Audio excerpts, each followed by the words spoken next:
Hace 4000 años, sí existió una ciudad poderosa, avanzada para su tiempo y con una riqueza inimaginable aún en nuestros días. La ciudad más importante del mundo, con calles totalmente pavimentadas y con cerca de 250 torres de más de 100 metros de altura. Este pueblo era tan rico y culto que creaba tesoros visuales como estatuas y mesas de oro, y el Palacio Real era el más grande jamás edificado en la historia. Esta ciudad, famosa en el mundo entero, así como su Torre de Babel, fue Babilonia.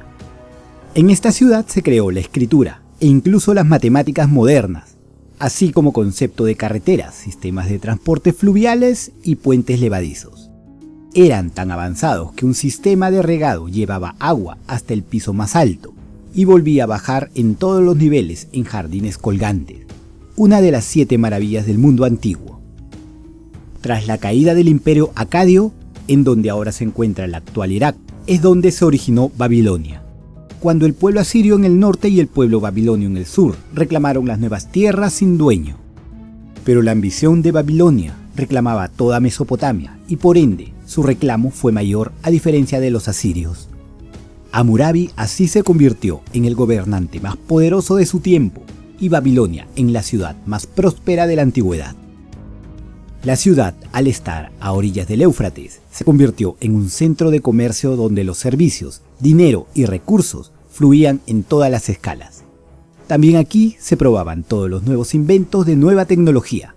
En su apogeo se calcula que vivieron hasta 200.000 personas en la ciudad. En el centro de esta había una pirámide de 100 metros de altura, conectada por amplias calles, llenas de jardines, palacios y murales, que se extendía por todos lados finamente decorados. Era el epicentro cultural del mundo, algo que no había existido antes. Un lugar donde la ciencia, música, matemáticas, astronomía y literatura se consolidó, dando carácter a la ciudad. ¿Sabías que sin la existencia de Babilonia no estarías viendo este video ahora? Es en esta ciudad donde se normalizaría el hábito de escribir hasta formar un movimiento donde se practicaba diversos tipos de escritura. Así se logra documentar datos y la misma historia. Incluso la invención de la rueda se dice que en este lugar es donde se originó. La agricultura moderna junto a la irrigación, el arco, el arado y otros variados inventos son los que convirtieron a la humanidad en lo que somos ahora. Ahora bien, lo curioso es que en muchos escritos de esta época narran que muchos de estos inventos, como el arco o el arado, les fue regalado por ángeles, o seres que ahora podríamos llamarlos extraterrestres.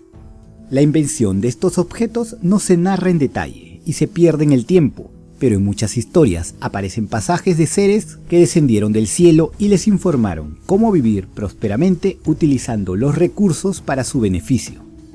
Las tablillas de arcilla con lenguaje cuneiforme apareció en esta época, y nos dice también que aquí apareció el concepto de las matemáticas. Gracias a esto sabemos más de las historias de Babilonia en comparación del Antiguo Egipto. Las matemáticas de ese tiempo se usan en la actualidad, ya que establecieron los fundamentos para su desarrollo. Lo usaron incluso para ayudar a medir la tierra, también para aplicarla en pago de impuestos y otros tipos de negocios. En la astronomía lo aplicaron para crear un calendario lunar que asombra por su precisión. Incluso se cree que ellos desarrollaron el ábaco, que en esencia es una calculadora primitiva. ¿Sabías que el gobernante Hammurabi fue el primero que escribió sus leyes? Nadie antes lo había hecho, ya que las leyes eran recordadas y transmitidas oralmente, incluso muchas eran implícitas o de sentido común, algo que confundía cuando había un juicio. Hammurabi ordenó construir pilares gigantes que enumeraran las distintas leyes del país. Así se juntó 282 leyes. Muchas eran muy específicas. Sin embargo, se usaron como directrices para cuando hubiera un caso similar, lo que creaba un precedente y por ende una nueva forma de tratar un caso. Así hubieron leyes para negocios, para tratar a delincuentes e incluso para matrimonios, adopción y divorcios. ¿Qué pasó para que esta increíble ciudad se desmorone hasta casi desaparecer en la historia? Para entender esto debemos ser conscientes que la caída de Babilonia ocurrió gradualmente y por varios siglos. Todo comenzó con la muerte de Hammurabi.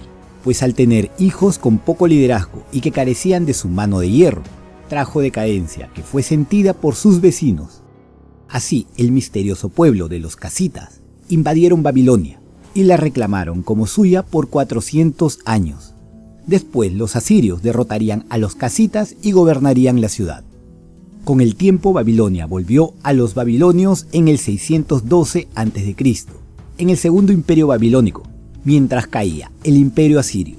Y desde ahí los líderes gobernaron este tiempo, como fue Nabopolassar y Nabucodonosor II, logrando expandir la influencia de Babilonia con puño de hierro. Incluso el pueblo hebreo fue esclavizado por más de 70 años según la Biblia. Sin embargo, por su buen liderazgo se acataron las leyes hasta la muerte de estos, en que la ciudad volvió al declive, momento en que los persas reclamaron la ciudad y la anexaron a su imperio. Anteriormente mencionamos a la Torre de Babel como una de las construcciones más icónicas de la historia. Según la Biblia, cuenta que fue construida casi después de que pasara el gran diluvio, cuando aún los habitantes de Mesopotamia hablaban la misma lengua. Se dice que fue porque los habitantes querían llegar al cielo, aunque otros piensan que la razón más importante fue para que no los agarrara desprevenido otro gran diluvio.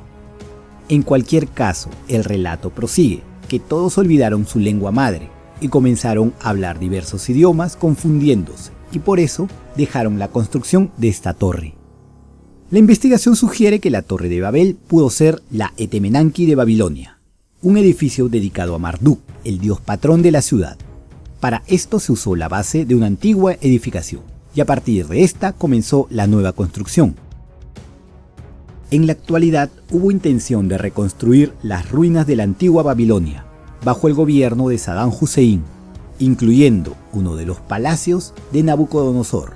Sin embargo, después de la invasión de Estados Unidos a Irak en el año 2003, esto ya no pudo ser. En el año 2009, las ruinas fueron abiertas al turismo y aún se siguen investigando los relatos que los antiguos babilonios dejaron muy bien detallados para la posteridad. Agradecemos el apoyo con el botón de super gracias que hemos estado recibiendo. Comparte este video si te gustó el tema de hoy.